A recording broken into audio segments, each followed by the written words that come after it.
दर्शकों नमस्कार। कार्यक्रम नारी शक्ति में आप सभी का स्वागत है।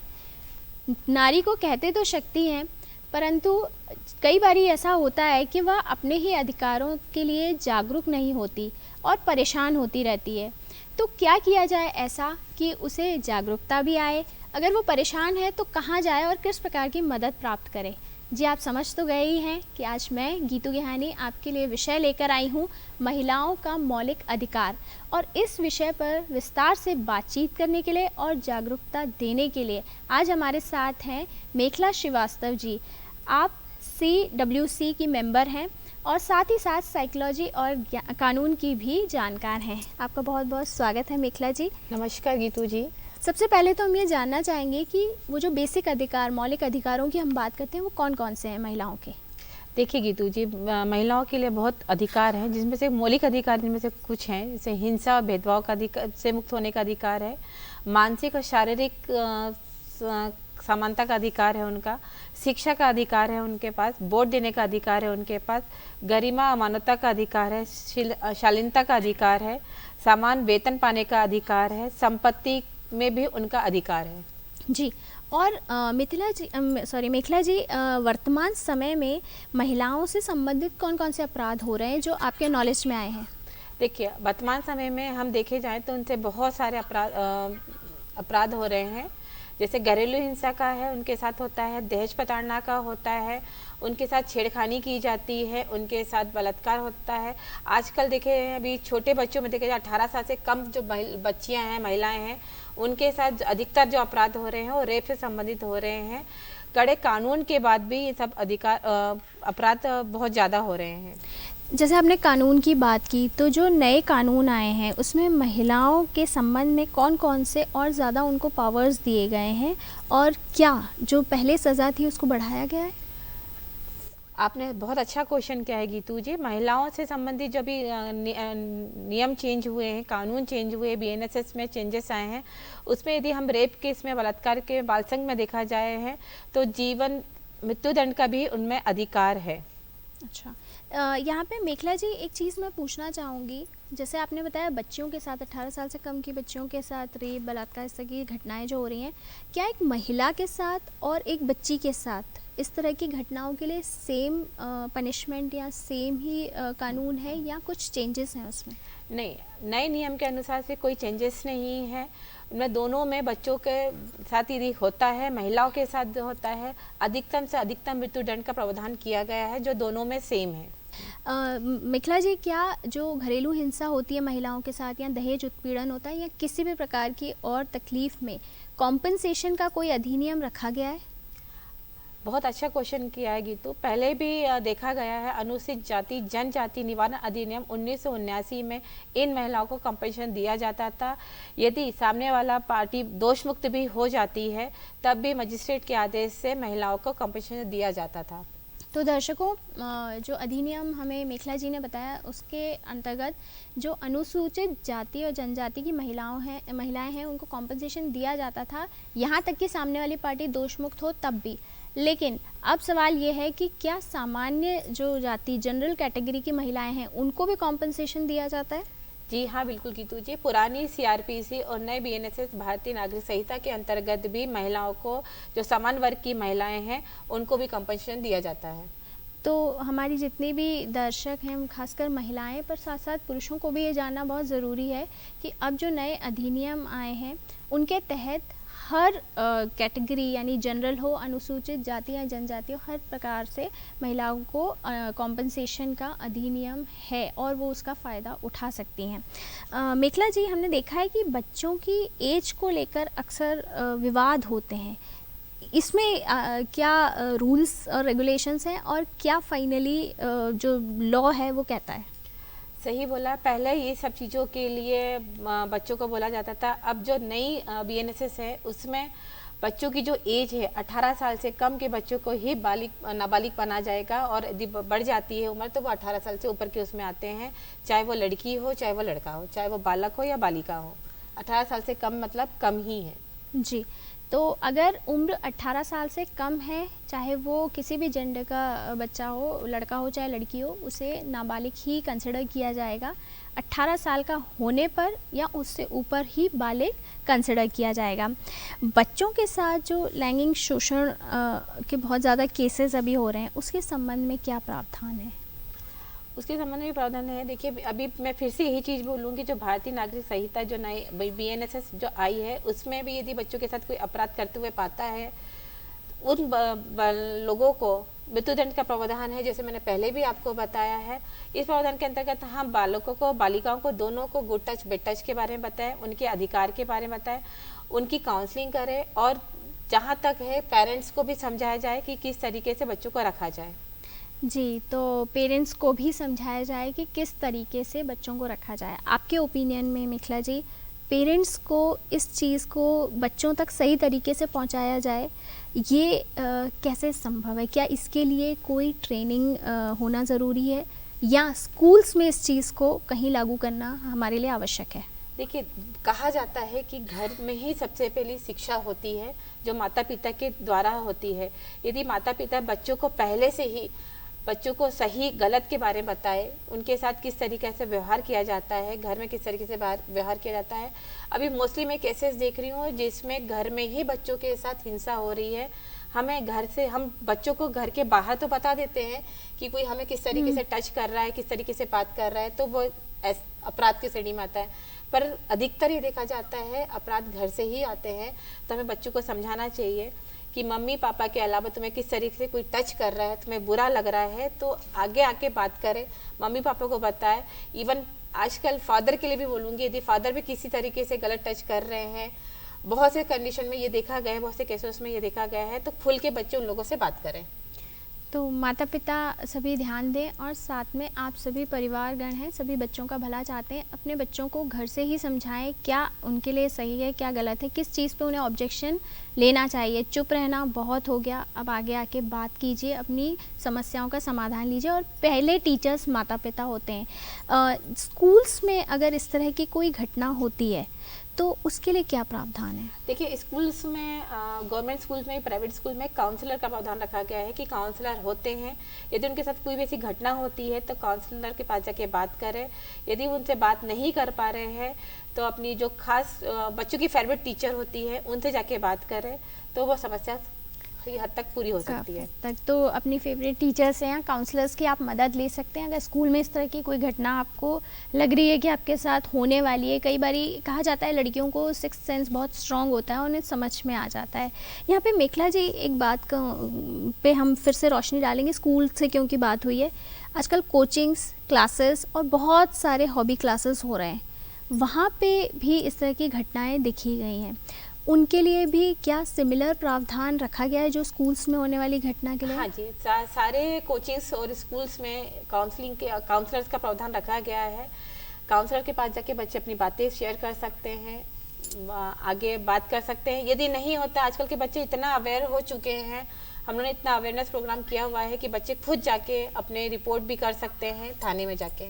जी, अब जब आपने बात बताई कि आप CNC में भी हैं, जो CWC जो चाइल्ड वेलफेयर सोसाइटी है, वहाँ पे जब बच्चों के साथ अपराध होते हैं और उनको आप मतलब जो सोसाइटी है वो संरक्षित करती है, बचाती है, वहाँ पे जो सज़ा है उसके क्या प्रावधान है?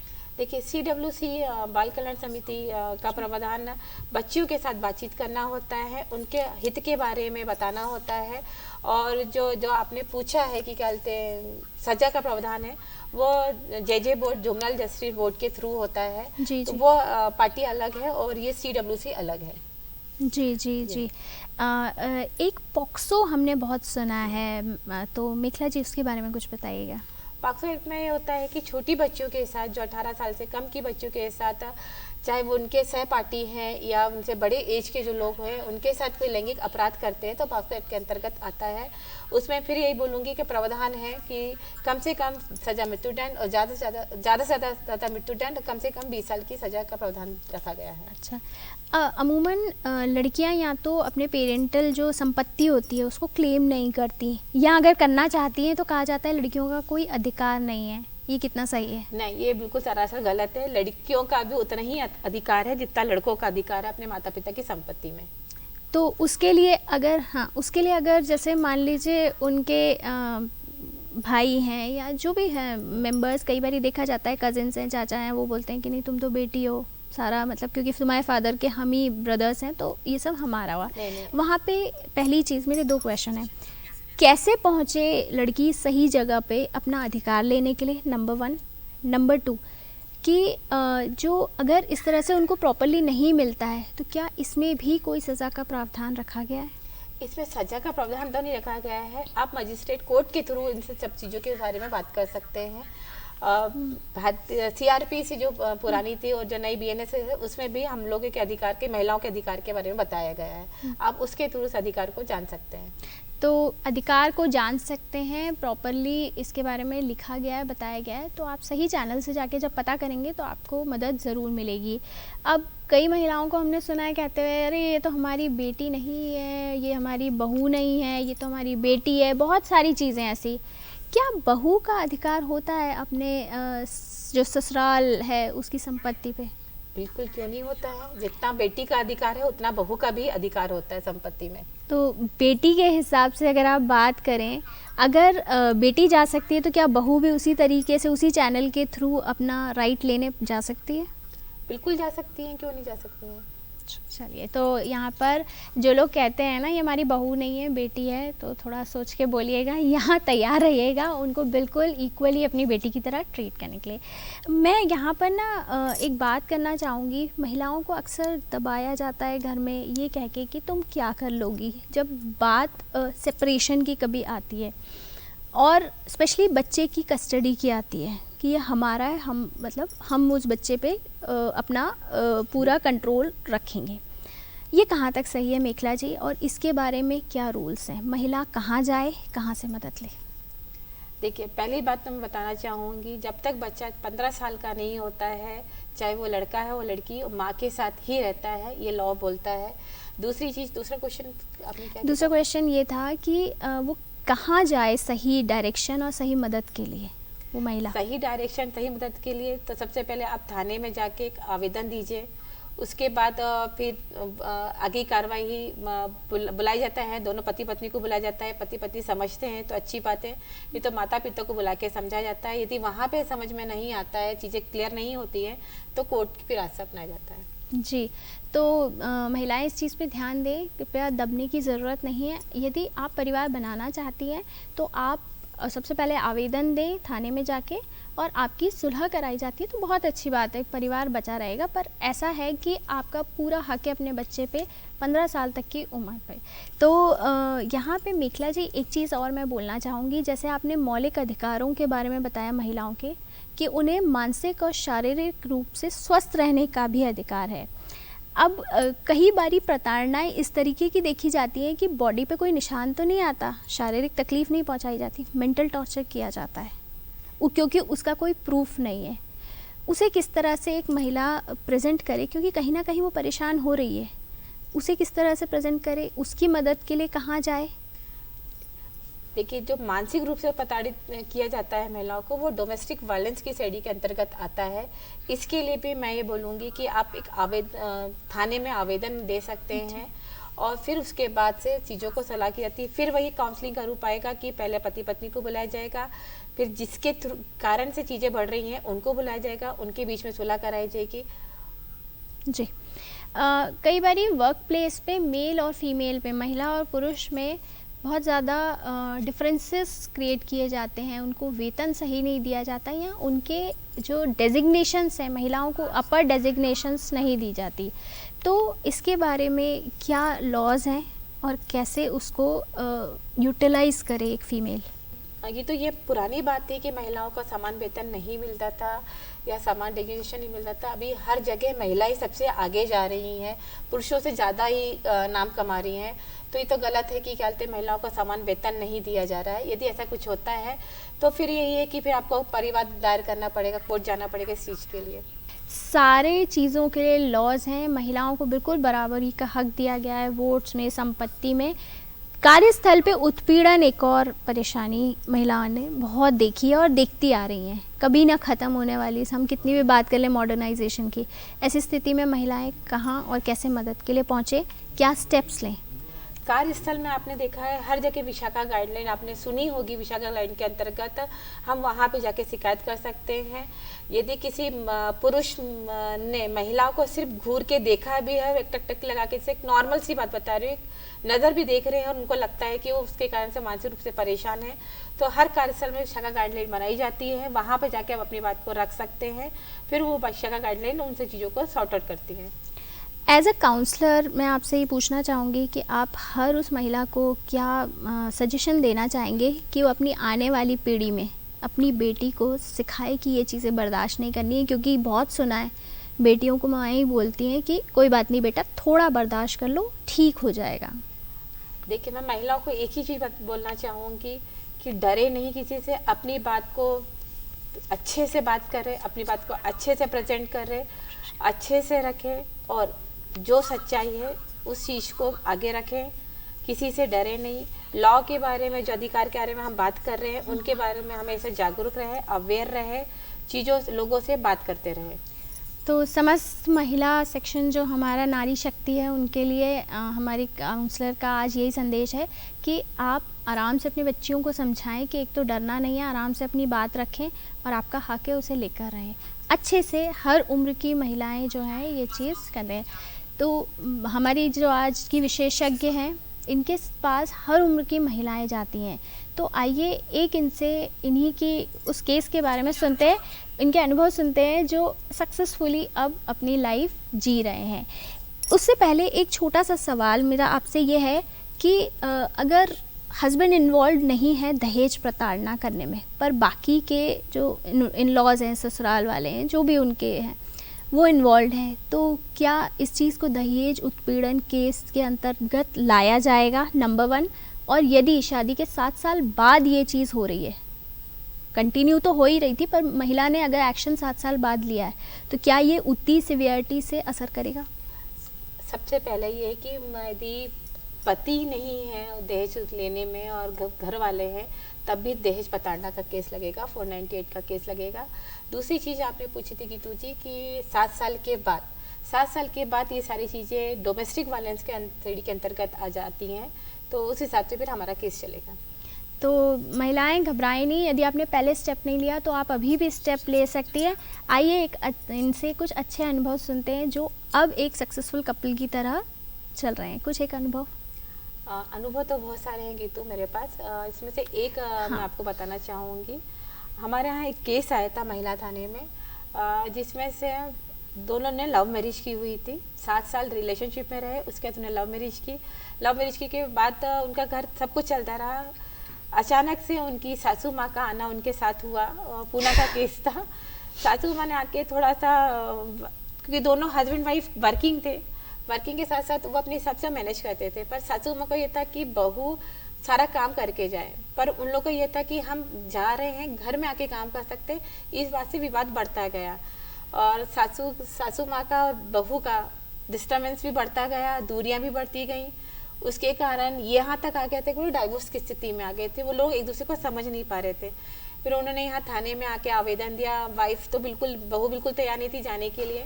फिर यहाँ पे आवेदन दिया, हम लोगों ने उनको समझाया। पहले दोनों की काउंसलिंग की, फिर हस्बैंड की काउंसलिंग अलग से की, लड़की काउंसलिंग अलग से की, फिर माता पिता को समझाना था, उसके सास ससुर को समझाना बड़ा मुश्किल काम था। उसमें हम लोगों को टाइम लगा, पर अब वो समझ गए हैं, वो सक्सेसफुल कपल्स में हैं।